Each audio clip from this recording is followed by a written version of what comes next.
Good morning student. हम लोग TOC का ऑनलाइन क्लास कर रहे हैं जिसमें अभी इंट्रोडक्शन क्लास चल रहा है टीओसी का।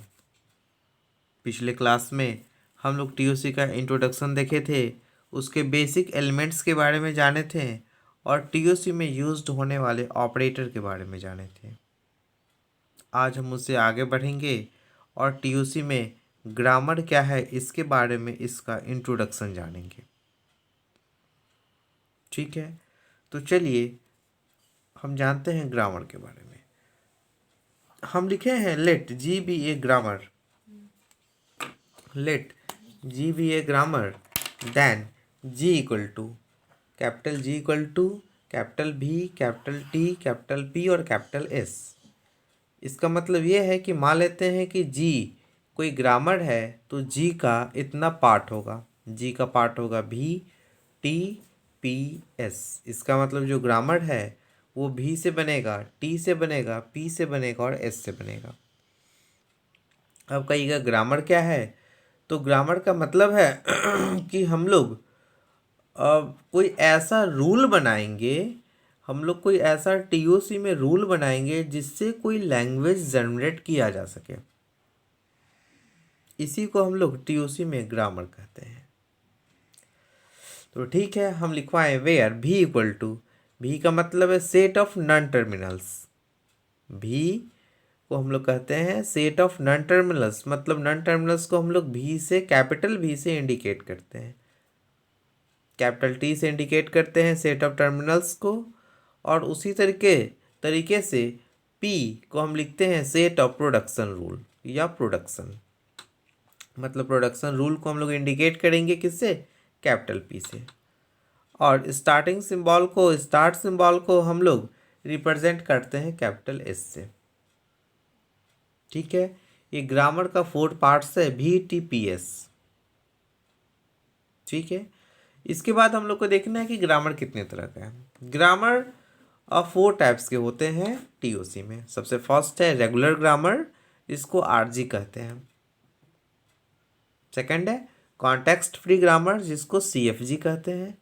नेक्स्ट है कॉन्टेक्स्ट सेंसिटिव ग्रामर, जिसको सीएसजी कहते हैं। और लास्ट है रिकर्सिव इन्यूमरेबल ग्रामर, आरईजी कहते हैं। ठीक है, regular grammar, context free grammar, context sensitive grammar और रिकर्सिव इन्यूमरेबल लैंग्वेज, ये चारों ग्रामर चारों अलग अलग तरह के लैंग्वेज को जनरेट करता है।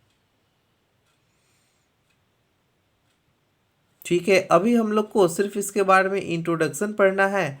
आगे जब हम लोग ग्रामर के बारे में पढ़ेंगे तो वहाँ पर कंप्लीट डिटेल से हम लोग पढ़ेंगे। ठीक है, तो ग्रामर के बाद हम लोग को पढ़ना है लैंग्वेज के बारे में। देखिए, अब हम लोग को पढ़ना है फॉर्मल लैंग्वेज के बारे में। लैंग्वेज के बारे में हम डेफिनेशन लिखे हैं, formal language is a set of string where each string is restricted over a particular form, full stop. उसके बाद हम लिखवाएं we can say that it is a set of all string permitted by the rules of formation. मतलब formal language क्या है, formal language string का एक set है। फॉर्मल लैंग्वेज क्या है, स्ट्रिंग का सेट है जो कि किसी पार्टिकुलर फॉर्म में रहेगा।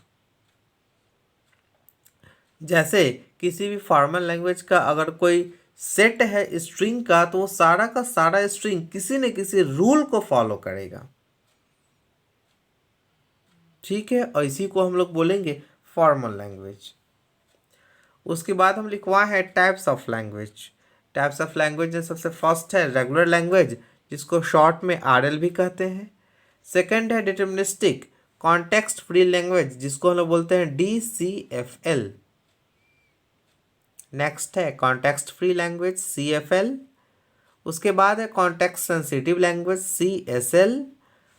नेक्स्ट है रिकर्सिव लैंग्वेज, आरएल। और लास्ट है रिकर्सिव इन्यूमरेबल लैंग्वेज, आरईएल। हम लोग इसके आगे सबके बारे में एक एक करके हम लोग पढ़ेंगे डिटेल से। हम लोग सिर्फ यहाँ पर इंट्रोडक्शन देख रहे हैं, इसे सिर्फ हम इंट्रोड्यूस करा दे रहे हैं टाइप्स ऑफ लैंग्वेज से। रेगुलर लैंग्वेज जो होता है, ये फाइनाइट ऑटोमेटा रेगुलर लैंग्वेज को एक्सेप्ट करता है। और रेगुलर लैंग्वेज रेगुलर ग्रामर से बनता है, रेगुलर ग्रामर से रेगुलर लैंग्वेज बनता है, और रेगुलर लैंग्वेज को फाइनाइट ऑटोमेटा एक्सेप्ट करता है। इसी तरीके से deterministic context free language, deterministic context free language generate होता है कॉन्टेक्स्ट फ्री ग्रामर से। मतलब जो कॉन्टेक्स्ट फ्री ग्रामर हम लोग बनाएंगे उससे कॉन्टेक्स्ट फ्री लैंग्वेज जनरेट होगा, ये दोनों। ठीक है, और ये दोनों को कॉन्टेक्स्ट फ्री लैंग्वेज को पुश डाउन ऑटोमेटा एक्सेप्ट करेगा। मतलब हम फिर से बता दे रहे हैं, कॉन्टेक्स्ट फ्री ग्रामर जनरेट करेगा कॉन्टेक्स्ट फ्री लैंग्वेज को और डिटर्मिनिस्टिक कॉन्टेक्स्ट फ्री लैंग्वेज को। डिटर्मिनिस्टिक कॉन्टेक्स्ट फ्री लैंग्वेज से जो स्ट्रिंग जनरेट होगा उस स्ट्रिंग को पुश डाउन ऑटोमेटा एक्सेप्ट करेगा। ठीक है, उसके बाद है context sensitive language. Context sensitive language generate होगा कॉन्टेक्स्ट सेंसिटिव ग्रामर से। मतलब context sensitive grammar context sensitive language को जनरेट करेगा, और कॉन्टेक्स्ट सेंसिटिव लैंग्वेज से जो वर्ड या स्ट्रिंग जनरेट होगा उसको, उस लैंग्वेज को, उस वर्ड को, स्ट्रिंग को लीनियर बाउंडेड ऑटोमेटा एक्सेप्ट करेगा। ठीक है, उसके बाद है रिकर्सिव लैंग्वेज और रिकर्सिव इनुमरेबल लैंग्वेज। रिकर्सिव लैंग्वेज और रिकर्सिव इनुमरेबल लैंग्वेज जनरेट होता है रिकर्सिव इनुमरेबल ग्रामर से। मतलब रिकर्सिव इनुमरेबल ग्रामर रिकर्सिव लैंग्वेज को और रिकर्सिव इनुमरेबल लैंग्वेज को जनरेट करता है। रिकर्सिव लैंग्वेज और रिकर्सिव इनुमरेबल लैंग्वेज जो स्ट्रिंग को जनरेट करेगा या जिस वर्ड को जनरेट करेगा वह वर्ड जो होगा ट्यूरिंग मशीन एक्सेप्ट करेगा। ठीक है, मतलब ट्यूरिंग मशीन किस लैंग्वेज को, वर्ड को एक्सेप्ट करेगा, रिकर्सिव लैंग्वेज को। रिकर्सिव लैंग्वेज से जो वर्ड जनरेट होगा उसको, और रिकर्सिव इनुमरेबल लैंग्वेज से जो वर्ड जनरेट होगा उसको एक्सेप्ट करेगा। ठीक है, तो इस क्लास से हम लोग देखें लैंग्वेज के बारे में, टाइप्स ऑफ लैंग्वेज के बारे में। अगले क्लास में हम लोग देखेंगे ऑटोमेटा के बारे में, और देखेंगे कि ऑटोमेटा कैसे वर्क करता है, किस लैंग्वेज को एक्सेप्ट करता है। ठीक।